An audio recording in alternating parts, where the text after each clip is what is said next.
Right now, the Republican presidential nominee is wrapping up a rally in Fredericksburg, Virginia. His visit to Virginia, once considered a battleground state, comes as Clinton holds a double-digit lead there in the latest poll. But Trump's speech was billed as a law and order address, and it came after he met with law enforcement officials in the state earlier today. But Trump tonight also touched on the topics of immigration, the economy, national defense, helping our vets, and his opponent, Hillary Clinton. My opponent is the corporate defender of a totally rigged system and a failed status quo. She's an insider fighting only for herself and the other insiders, believe me.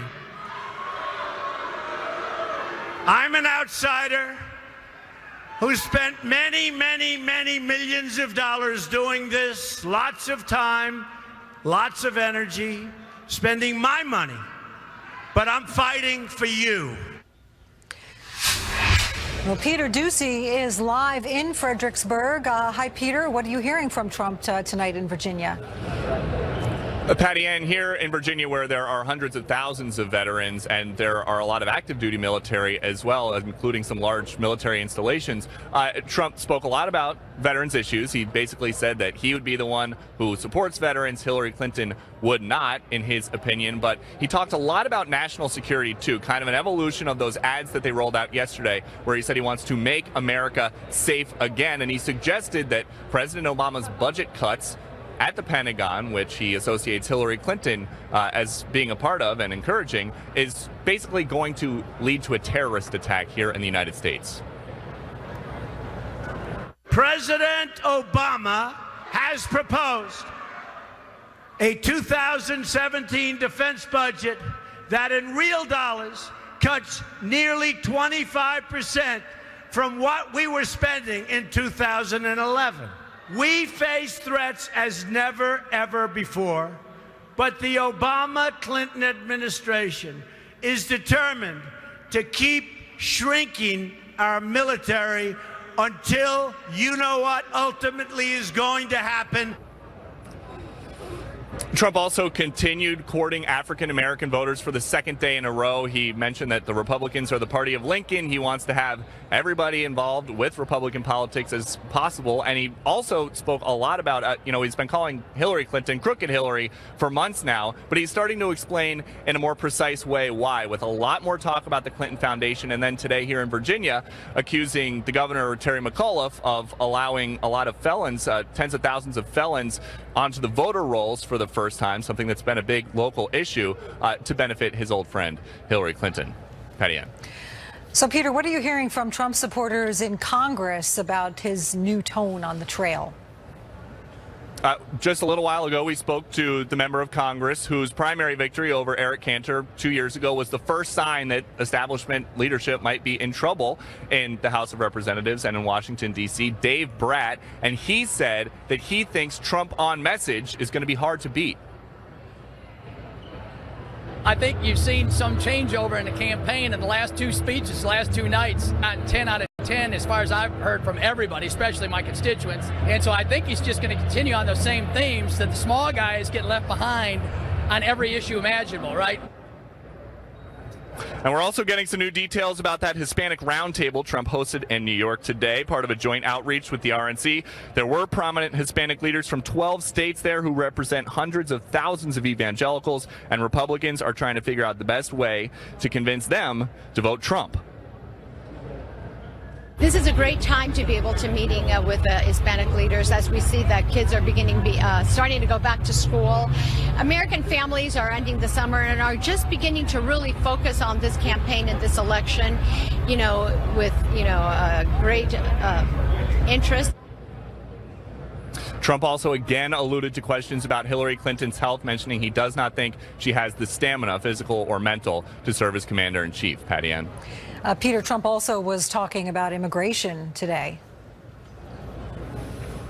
Right. There is a story floating around on social media right now, a BuzzFeed item where some of the people who came out of that Hispanic outreach meeting say that Trump said while he was in there that he wants to figure out a humane and efficient way to deal with people who are in this country illegally. I reached out to the campaign about it. They basically say that this story is making something out of nothing, because that is what Trump has been saying all along. And when you look it up, which I just did in the few minutes before this hit, Trump has, as late as, or rather as long ago as last fall, said that he wants to deport everybody that's here illegally, but he wants to do it humanely, and that when he deports the people who are here illegally, he wants to do it efficiently, and he has defined what he thinks efficiently is as being about 2 years if there is effective management in charge. So the Trump campaign says that any talk about a change in position on immigration is nonsense. Patty Ann.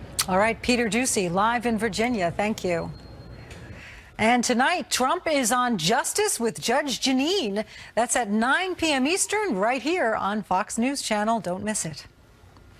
And on to the Democrats now. Hillary Clinton taking a break from the campaign trail to fundraise in friendly Democratic territory, Massachusetts. Brian Yennis is here now with the latest on that. Brian, Hillary Clinton, people still talking about those emails. What's the latest there? Hi, Patty Ann. Well, late yesterday, a federal judge in Washington, D.C., ordering that Hillary Clinton must answer written questions under oath about her private email server. Judge Emmett Sullivan's decision is a win for the conservative watchdog organization Judicial Watch, which filed the Freedom of Information Act lawsuit. She will have 30 days to respond. The organization tells Fox News they will submit their questions in the coming days, meaning Clinton will have to respond before Election Day on November 8th. Now, Judicial Watch has until October 14th to submit its questions to Clinton. The important thing is that we will now have her on the record, under oath, something no one else has ever done. And it was ordered by a court, ordered by a judge who was actually appointed by her husband. Why did she do it? How did she set it up? Who did she order? And how did they go about doing that?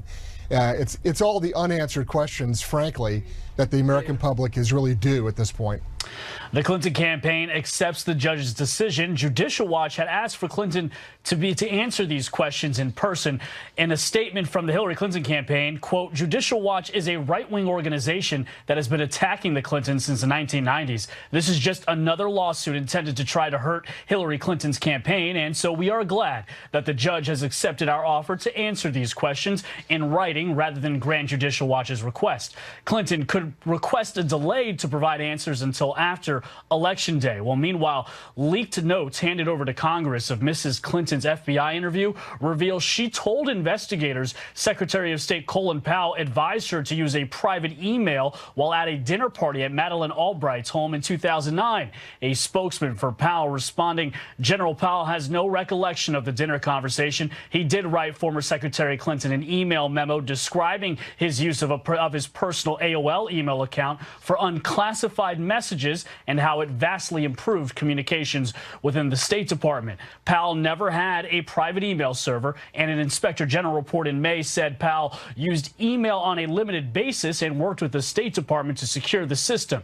Clinton did neither. Patty Ann. All right, Brian, what is Hillary doing right now in Massachusetts? Fundraising. She is on Martha's Vineyard today fundraising, and earlier this afternoon she was fundraising. She had a fundraising stop at the home of an American ambassador. The other was a summer reception, and she'll be on Cape Cod tomorrow making 2 fundraising stops. One is actually with Cher. Clinton's on track this month to top the $90 million she raised in July. Patty Ann. All right, Brian Yennis in New York. Thank you. And a Fox News alert now. A bombing at a wedding in Turkey reportedly killed at least 22 people. It happened near the Syrian border. We're told 94 others were hurt. Those figures, according to the local governor's office. And let's take a look now at the aftermath. A local journalist says the explosion was so loud it could be heard throughout the city. Turkish officials are calling it a terror attack, although they are not saying by exactly which group. The country has been rocked by a wave of attacks in the past year, and tensions are still high after last month's failed coup attempt.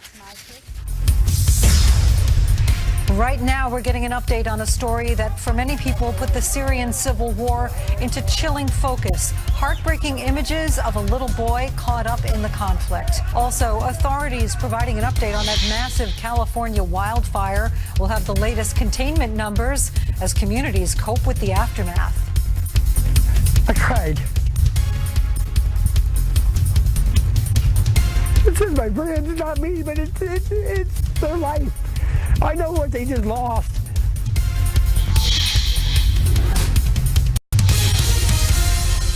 Right now, the United Nations is working to enact a 48-hour truce as the civil war rages in Syria. The special envoy to the country is awaiting an answer from the Syrian government and rebels. This after the UN announced it is suspending the humanitarian aid task force to the region, where fighting continues to prevent deliveries from reaching devastated areas. Russia, which backs Syrian President Bashar al-Assad's forces, says it supports the proposed ceasefire, but did not say when that ceasefire should start. And sad developments tonight in an already heartbreaking story. We are now learning a 10-year-old boy who was injured during an airstrike in Aleppo, Syria, has died. That boy was critically wounded when the blast hit an apartment earlier this week. The boy was the brother of this 5-year-old. The photograph of the 5-year-old seated bloody and dazed in an ambulance sent new waves of shock around the world.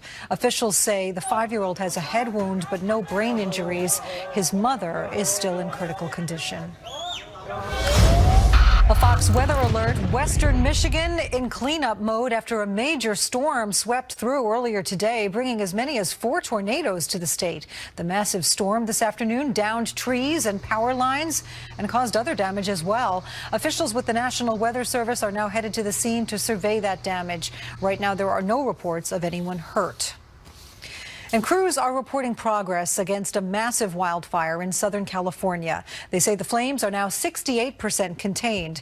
Officials have lifted some evacuation orders, allowing residents to comb through the wreckage. That fire has destroyed more than 100 homes and scorched nearly 60 square miles. Will Carr is reporting live now from Los Angeles. Hi, Will. What is the latest with the Blue Cut fire? Well, good evening, Patty. And the fire crews there on the ground, 2,600 firefighters. They're doing a great job. So far, we're told that this fire could be more than 70% contained by tomorrow. It's the Blue Cut fire. It's burning 60 miles east of Los Angeles. But at its worst, around 80,000 people had to evacuate this area, not knowing if they'd lost everything. So far, 105 homes have burned. And in the process of the residents not being in the area, looters tried to take advantage of the situation. They've been arrested, and now residents are being allowed back in, and they're reacting to the widespread damage. I cried. This is my friends, it's not me, but it's their life. I know what they just lost. The cause of that fire is under investigation. Not so for the Clayton fire, which is 75% contained, burning north of San Francisco. That fire has destroyed 175 homes, and authorities say they've arrested a man for arson starting that fire. Also, we've learned that in other fires, there are scammers out there that authorities are warning about, people who are saying they've lost everything and begging for money when they haven't lost anything in the fires, as these wildfires continue to scar the western United States. Patty Ann. Will, how does this year of wildfires compare to other recent years?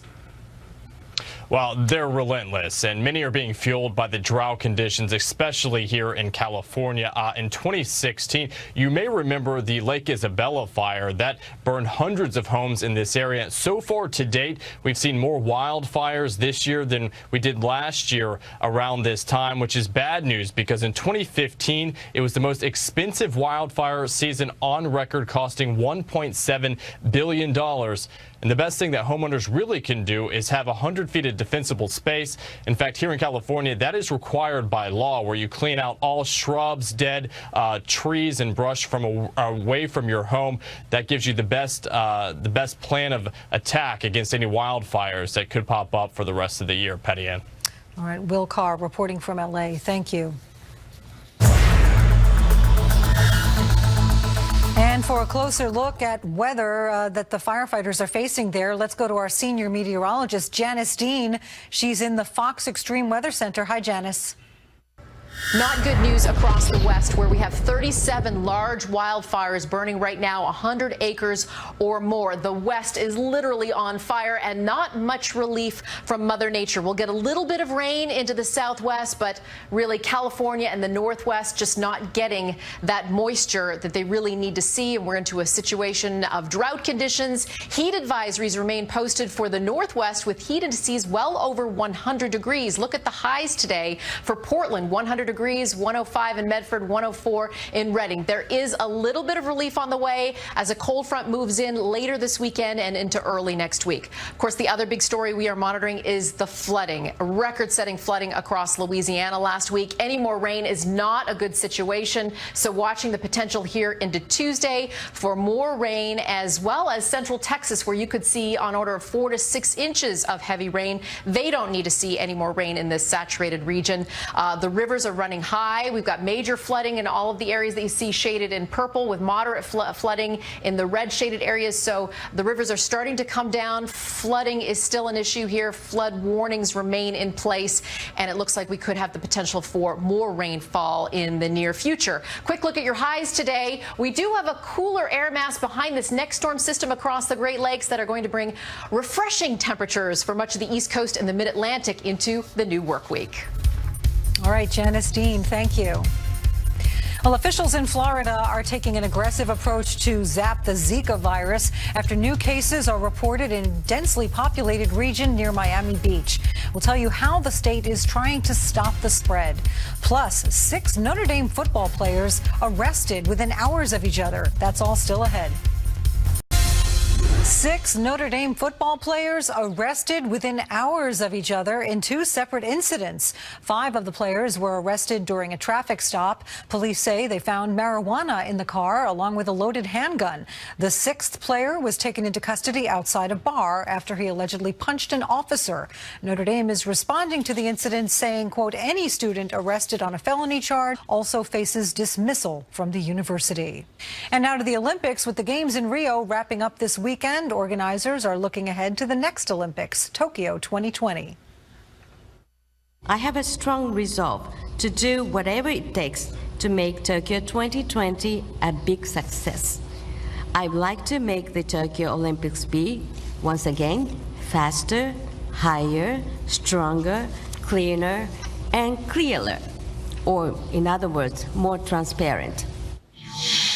Well, Steve Harrigan is live in Rio de Janeiro, Brazil. The games there coming to a close. What's the latest, Steve?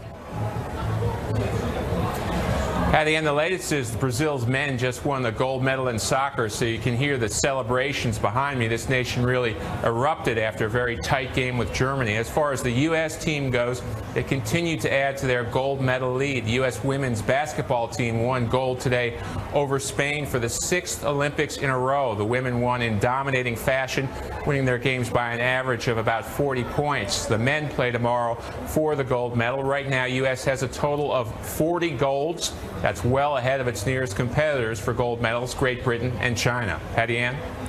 Steve, can you give us an update on Ryan Lochte and that whole U.S. swimmer saga? This week-long saga appears to be just about at an end. Now all 4 swimmers safely back in the U.S. The last one, Jimmy Fegan, left yesterday. He was allowed to leave, given back his passport after he paid an $11,000 fine. We're hearing a lot of apologies from the U.S. Olympic Committee and from the swimmers themselves. In his latest version of the story and his latest apology, 2-year-old Ryan Lochte said he over-exaggerated his story. While there's going to be no criminal charges involved, we could see some lengthy suspensions for these 4 swimmers announced as early as next week. All right, Steve Harrigan live in Rio. Thank you. Well, pregnant women are being warned to avoid another area of Miami. Florida officials announce 5 confirmed cases of Zika in South Beach. That brings the state's caseload to 36 infections not related to travel outside the U.S. Florida Governor Rick Scott says authorities have pinpointed this second area of transmission. It extends about 1.5 miles. Miami Mayor Philip Levine says officials are not taking any chances.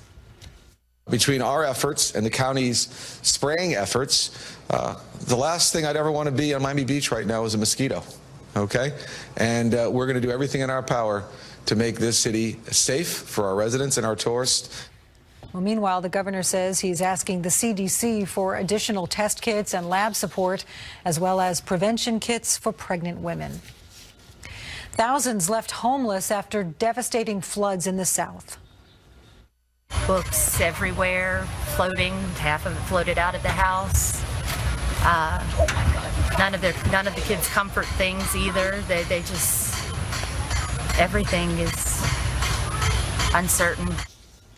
Crews are working tirelessly, but it's going to be a very long road ahead.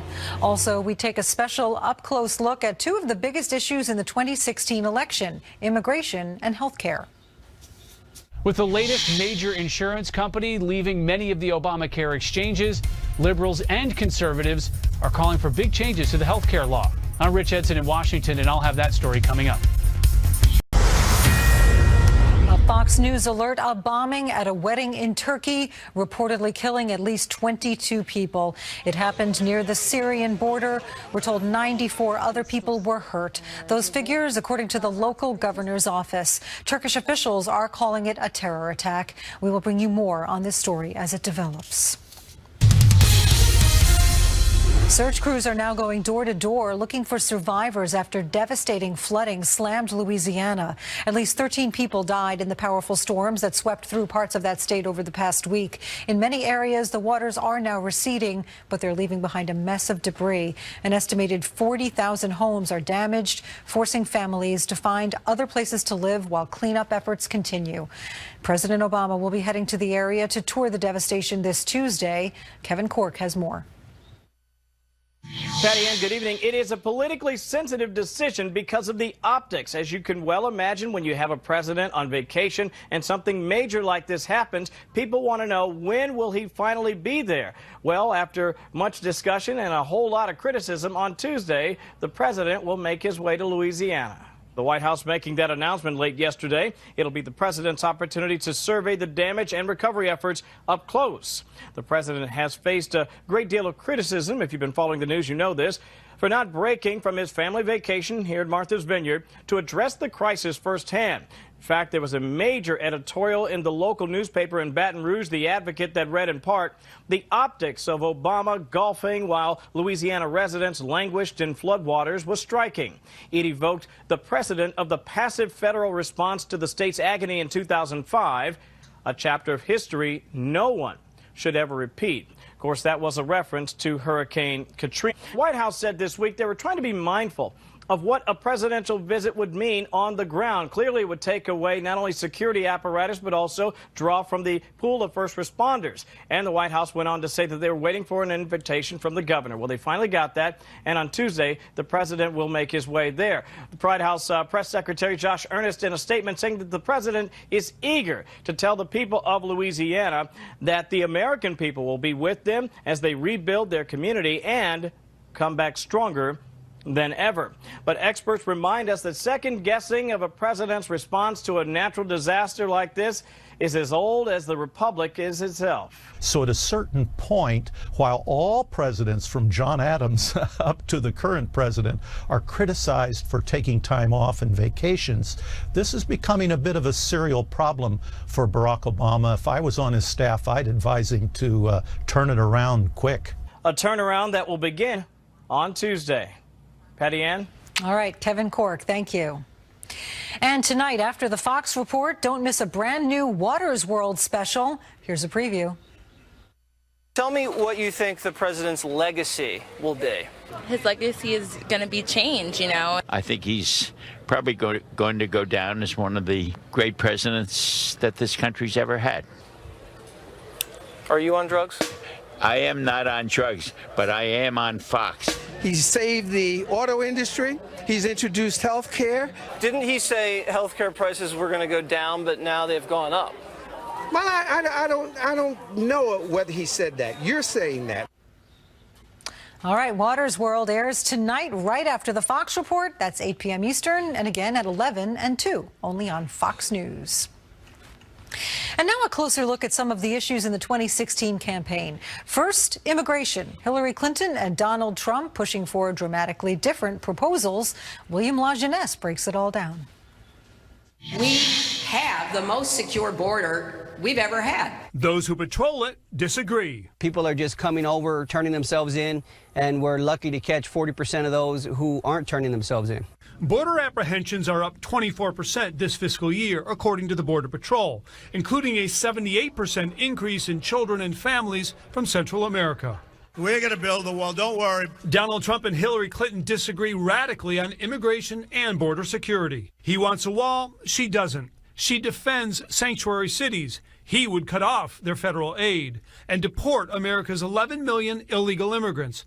She would offer them citizenship in her first 100 days in office. Let's move to comprehensive immigration reform with a path to citizenship. To Trump, that's amnesty. We should not let anyone into this country who doesn't support our communities. The idea of a mass deportation policy is as impractical as it is inhumane. Trump would require employers to hire Americans first and also verify a worker's immigration status.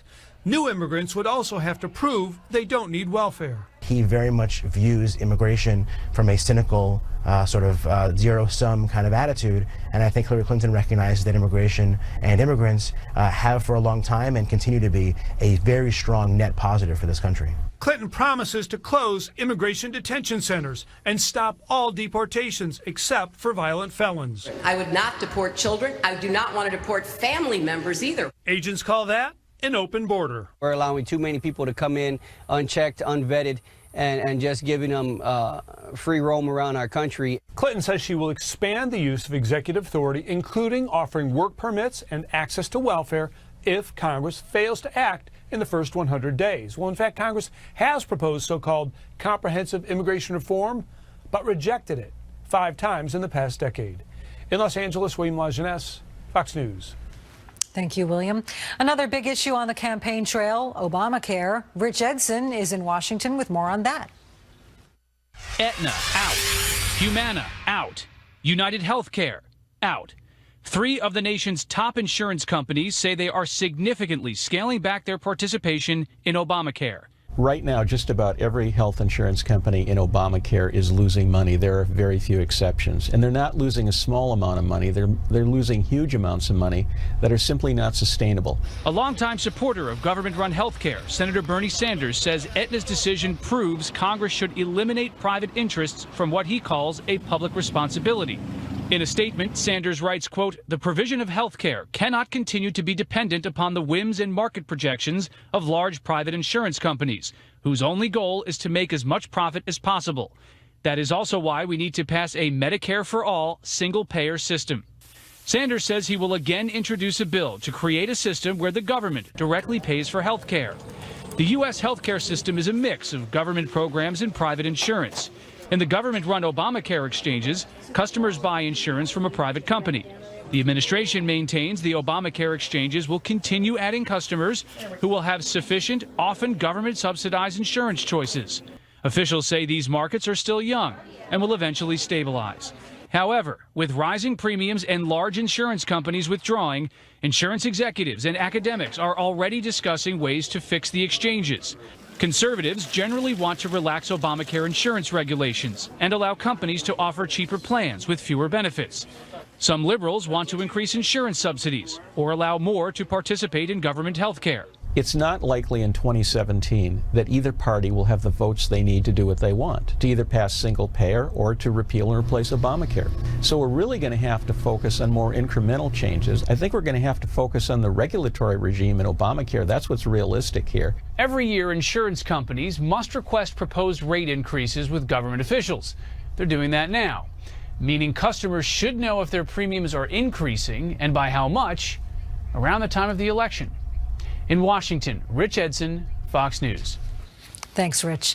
And next up, the fight against drugs. Overdoses now surpass car wrecks as the leading cause of death in this country.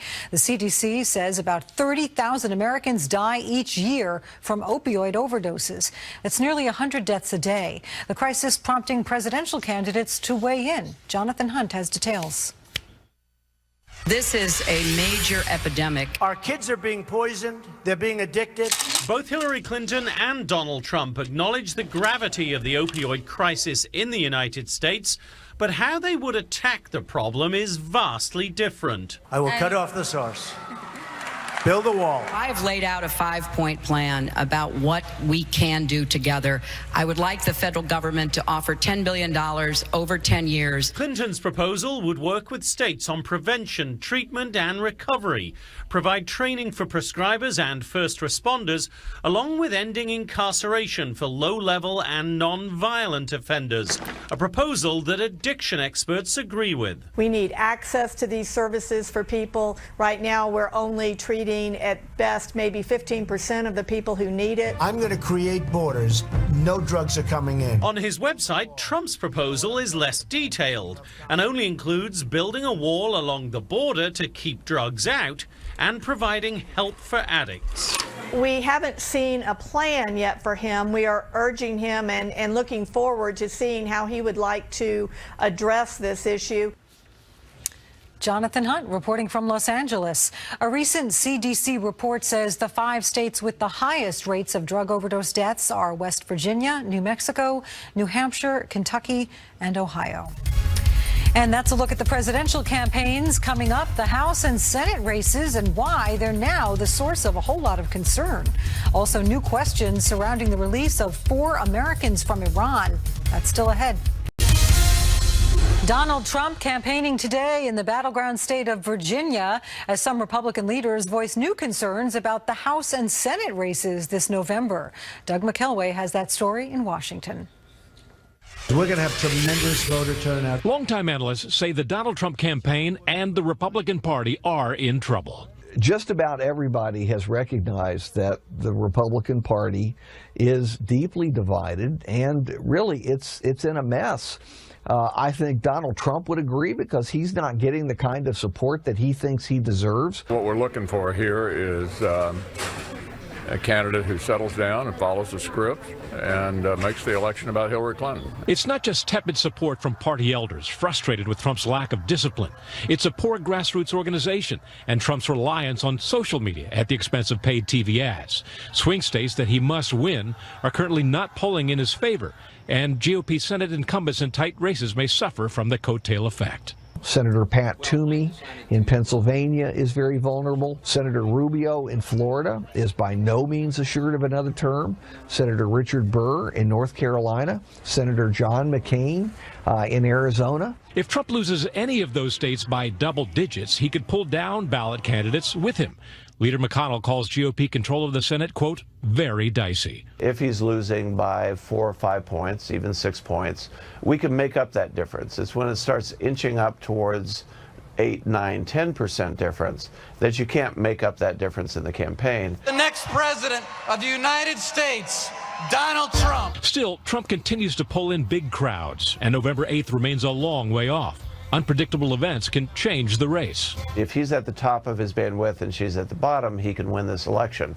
But that's contingent upon Trump doing something that he has not been able to do yet. Stay on message in attacking Hillary Clinton. The good news for Trump is that she ranks second to last in favorability of any presidential candidate in recent history. The bad news for Trump, he ranks dead last in the same category. In Washington, Doug McKelway, Fox News. Thanks, Doug. Well, Republicans are demanding answers from the Obama administration after it admitted that a $400 million payment to Iran was contingent on the release of 4 American prisoners. Kristen Fisher has more from Washington. The Obama administration is not backing down. They are refusing to call it ransom, and the argument they use is that this was money that was owed to the Iranians no matter what. So why not use it as leverage to make sure those 4 Americans got home? We took advantage of the timing to converge these all within a 24-hour period, and we used, and I make no apologies for the fact that at the end game, in the very final hours, we used the leverage of having that money. But that argument does not sit well with Republicans on Capitol Hill. They argue you can call it leverage all you want, but ransom is ransom. Here's Congressman Ed Royce, the chairman of the House Foreign Affairs Committee. It was ransom. We now know it was ransom. And on top of that, it put more American lives at risk. And we now know that they've transferred that $400 million into the hands of the Iranian Revolutionary Guard Corps, which is a terrorist organization. Earlier this month, President Obama flatly denied any connection between the payment and the prisoners. This wasn't some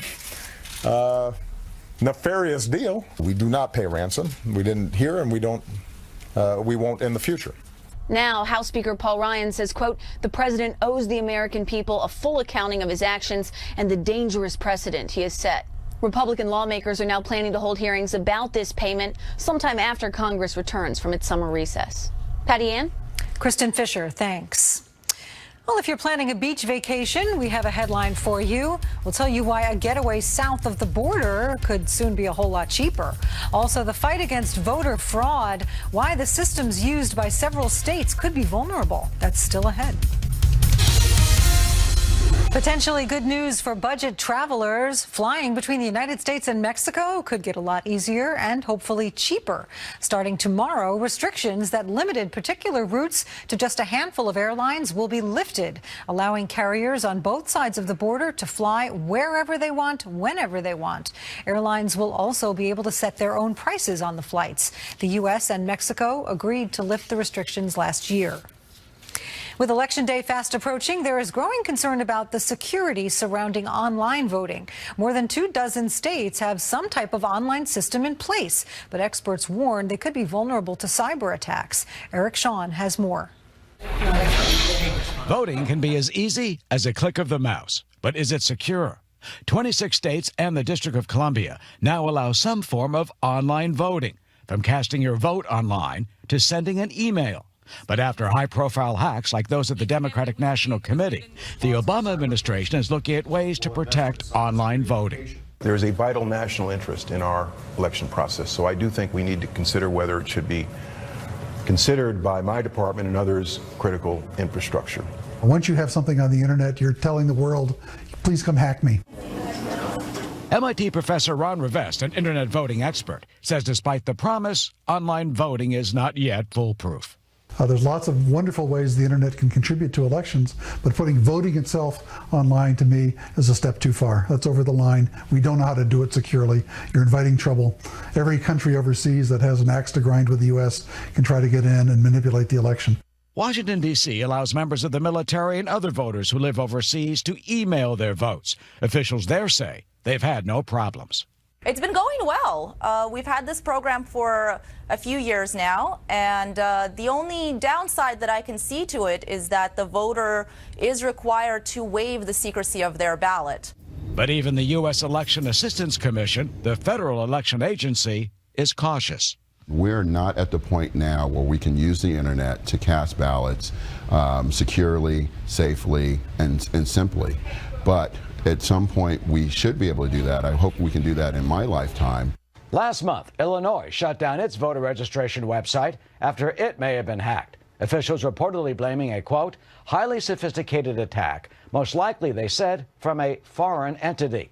And Arizona took its registration system offline after it, too, may have been compromised by a hacker. In New York, I'm Eric Shawn, Fox News. Thanks, Eric.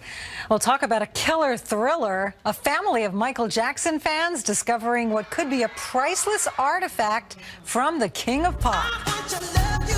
A North Carolina couple bouncing off the wall after buying a used Michael Jackson cassette, only to discover it appears to be autographed by the King of Pop himself.